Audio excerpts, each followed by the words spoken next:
Online ব্যবসা নিয়ে ভাবছেন কিভাবে সেটাকে শুধু শুরুই নয় বরং 10 গুণ দ্রুতগতিতে বড় করে তোলা যায়? আজকের আলোচনায় আমরা ঠিক এই বিষয়টাই একদম সহজ করে বুঝতে চেষ্টা করব।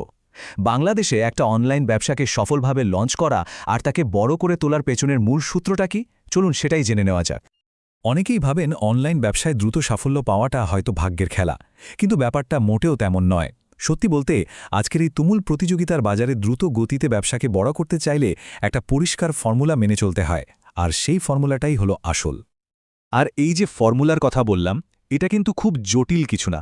পুরো কৌশলটা দাঁড়িয়ে আছে দুটো মূল জিনিসের ওপর, মাত্র দুটো পিলার, যার ওপর ভর করে পুরো ব্যবসার সাফল্য নির্ভর করে। তাহলে চলুন প্রথম পিলারটা দিয়েই শুরু করা যাক, আর সেটা হলো একটা মজবুত ভিত্তি তৈরি করা। মানে একদম গোড়া থেকেই কিছু স্ট্র্যাটেজিক সিদ্ধান্ত ঠিকঠাকভাবে নিতে হবে। আর এই ভিত্তি করার প্রথম আর সবচেয়ে জরুরি ধাপটা কি জানেন? সেটা হলো সঠিক নিশ বেছে নেওয়া। নিশ শব্দটা হয়তো অনেকের কাছে নতুন লাগতে পারে। সহজ করে বললে এর মানে হলো একটা নির্দিষ্ট বাজার ধরা। মানে আপনি ঠিক কাদের জন্য কাজ করবেন আর কি নিয়ে কাজ করবেন সেটা একেবারে পরিষ্কার করে ফেলা। এখন প্রশ্ন হলো, একটা ভালো নিশ বুঝব কিভাবে? দেখুন, একটা সফল নিশ খুঁজে বের করার জন্য 3টা জিনিস একসাথে মেলাতে হবে। প্রথমত, এমন একটা বিষয় বা প্রোডাক্ট যেটা নিয়ে কাজ করার প্যাশন বা আগ্রহ আছে। দ্বিতীয়ত, মার্কেটে সেটার আসল চাহিদা থাকতে হবে। আর সবশেষে অবশ্যই সেটা লাভজনক হতে হবে। এই 3টার যখন মিলন ঘটবে তখনই একটা পারফেক্ট নিশ খুঁজে পাওয়া যাবে। বেশ, নিশ তো ঠিক হয়ে গেল, কিন্তু এর পরের প্রশ্নটা কি? প্রোডাক্ট আসবে কোত্থেকে? এটাই হলো ভিত্তি করার পরের খুব জরুরি একটা ধাপ, প্রোডাক্ট সোর্সিংয়ের স্ট্র্যাটেজিটা ঠিক করা। প্রোডাক্ট জোগাড় করার জন্য প্রধানত 3টা রাস্তা আছে। প্রত্যেকটারই কিছু সুবিধা আর কিছু চ্যালেঞ্জ আছে। যেমন ধরুন, লোকাল সোর্স থেকে জিনিস নিলে যোগাযোগ করা খুব সহজ, জিনিসপত্র তাড়াতাড়ি হাতে পাওয়া যায়। কিন্তু সমস্যা হলো খুব বেশি ভ্যারাইটি হয়তো পাওয়া যাবে না, আর দামটাও একটু বেশি হতে পারে। আরেকটা জনপ্রিয় উপায় হলো ড্রপ শিপিং। এটার সবচেয়ে বড় সুবিধা হলো কোনো ইনভেন্টরি রাখার ঝামেলা নেই, তাই শুরু করতে টাকাও লাগে অনেক কম। কিন্তু এখানে লাভের অংশটা বেশ কম থাকে, আর কোয়ালিটির উপরও কোনো কন্ট্রোল থাকে না। আর 3 নম্বর অপশনটা হলো বিদেশ থেকে ইম্পোর্ট করা। এখানে ভ্যারাইটির কোনো শেষ নেই, আর দামও অনেক কম। কিন্তু লজিস্টিক্সটা বেশ ঝামেলার, আর জিনিস হাতে পেতে অনেক দিন লেগে যায়। কাজেই নিজের ব্যবসার মডেল অনুযায়ী ভেবেচিন্তে সিদ্ধান্ত নিতে হবে। ওকে, তাহলে ব্যবসার ভিত্তিটা তো শক্ত হলো, নেশ ঠিক, প্রোডাক্ট সোর্সিংয়ের রাস্তাও পরিষ্কার। এবার আসা যাক দ্বিতীয় পিলারে, আর এটাই হলো সেই সুপার পাওয়ার যা ব্যবসাকে রকেটের গতি দেবে। আর সেই সুপার পাওয়ারটা কি? সেটা হলো আর্টিফিশিয়াল ইন্টেলিজেন্স বা এআই। হ্যাঁ, এআই হলো আজকের যুগের ব্যবসার আসল গেম চেঞ্জার। যেমন ধরুন ডিপসিক এআই এর মতো টুলগুলো। এগুলো এখন একজন আধুনিক উদ্যোক্তার জন্য স্ট্র্যাটেজিক অ্যাসিস্ট্যান্টের মতো কাজ করে।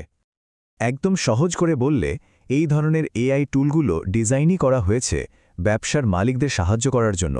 কিভাবে? এটা সময় বাঁচায়, কাজের এফিসিয়েন্সি বাড়ায়, আর সবচেয়ে বড় কথা, ডেটার উপর ভিত্তি করে স্মার্ট সিদ্ধান্ত নিতে সাহায্য করে। আর এটা ব্যবহার করাও কিন্তু কঠিন কিছু না, পুরো ব্যাপারটা খুব সহজ। একজন ব্যবসায়ী বা উদ্যোক্তা এআইকে একটা প্রশ্ন করে বা কোনো নির্দেশ দেয়, যেটাকে প্রম্পট বলা হয়। এআই সেই নির্দেশটা তার বিশাল ডেটা থেকে বিশ্লেষণ করে আর সাথে সাথে একটা কাস্টমাইজড উত্তর বা সমাধান দিয়ে দেয়। ব্যাস, এটুকুই। তো থিওরি তো অনেক হলো, এবার বাস্তবে দেখি এআই টুলকে কাজে লাগানো যায় কিভাবে। এর সবচেয়ে ভালো উদাহরণগুলোর একটা হলো স্মার্ট মার্কেটিং। মার্কেটিংয়ের একটা গোল্ডেন রুল আছে। যে কোনো কিছু মার্কেটিং করার আগে একেবারে পরিষ্কারভাবে জানতে হবে কার সাথে কথা বলা হচ্ছে। আপনার কাস্টমারকে যদি না চেনেন, তাহলে আসলে কিছুই বিক্রি করা সম্ভব না। আর এই কাস্টমারকে চেনার সবচেয়ে কার্যকর উপায় হলো একটা কাস্টমার অ্যাভাটার তৈরি করা। অ্যাভাটার মানে কি? এটা হলো আপনার আদর্শ গ্রাহকের একটা কাল্পনিক প্রোফাইল, মানে একজন কাল্পনিক মানুষ যার সব বৈশিষ্ট্য আপনার পারফেক্ট কাস্টমারের মতো। এই অ্যাভাটার বানানোর জন্য কিছু জরুরি প্রশ্নের উত্তর খুঁজে বের করতে হয়। যেমন তার বয়স কত, কোথায় থাকে, আয় কেমন, তার পেশা কি, পড়াশোনায় বা কতদূর। শুধু তাই নয়, আরও গভীরে যেতে হবে। তার জীবনের লক্ষ্য কি, সে কী নিয়ে স্বপ্ন দেখে, আবার তার ভয় বা দুশ্চিন্তাগুলোই বা কী, কোন সোশ্যাল মিডিয়া সে ব্যবহার করে। এই সব কিছুর উত্তর যখন এক জায়গায় করা হয়, তখনই সেই পারফেক্ট কাস্টমারের একটা পরিষ্কার ছবি ফুটে ওঠে। এখন আসল মজাটা হলো, যখন এই বিস্তারিত প্রোফাইলটা তৈরি হয়ে যাবে, তখন এটাকে এআই এর কাছে একটা ইনপুট হিসেবে দেওয়া যায়। আর তারপর এআইকে বলা যায়, এই মানুষটার জন্য মার্কেটিং কন্টেন্ট বানাও বা এর জন্য মার্কেটিং স্ট্র্যাটেজি দাও। ফলাফলটা হয় অবিশ্বাস্য রকম টার্গেটেড। তাহলে এতক্ষণের আলোচনা থেকে আমরা দুটো মূল স্তম্ভ সম্পর্কে জানলাম। চলুন এবার সবগুলোকে একসাথে মিলিয়ে ব্যবসার 10 গুণ গ্রোথের পুরো ব্লুপ্রিন্টটা এক নজরে দেখে নিই। তাহলে ফর্মুলাটা কী দাঁড়ালো? একদিকে একটা শক্তিশালী ভিত্তি, যার মধ্যে আছে প্যাশন, চাহিদা আর লাভের ওপর ভিত্তি করে একটা স্মার্ট নিশ বেছে নেওয়া, আর সেই অনুযায়ী সঠিক প্রোডাক্ট সোর্সিং স্ট্র্যাটেজি ঠিক করা। আর অন্যদিকে আছে সেই টেকনোলজিক্যাল সুপার পাওয়ার, মানে এআই ব্যবহার করে ডেটার ওপর ভিত্তি করে সিদ্ধান্ত নেওয়া আর কাস্টমার অ্যাভাটার বানিয়ে একেবারে নিখুঁত মার্কেটিং করা। এই দুটোর মিশ্রণই হল 10x গ্রোথের আসল রহস্য। তাহলে শেষ করার আগে একটা প্রশ্ন রেখে যাই। ভাবুন তো, এআই আপনার ব্যবসার জন্য কি করতে পারে? এই বিষয়টা নিয়ে একটু চিন্তা করা দরকার, কারণ এই টুলগুলো যত সহজলভ্য হচ্ছে, আসল সুযোগ কিন্তু তাদের কাছেই আসবে যারা এগুলোকে ঠিকঠাকভাবে ব্যবহার করতে শিখবে, আর তারাই হয়তো অন্যদের থেকে অনেকখানি এগিয়ে যাবে।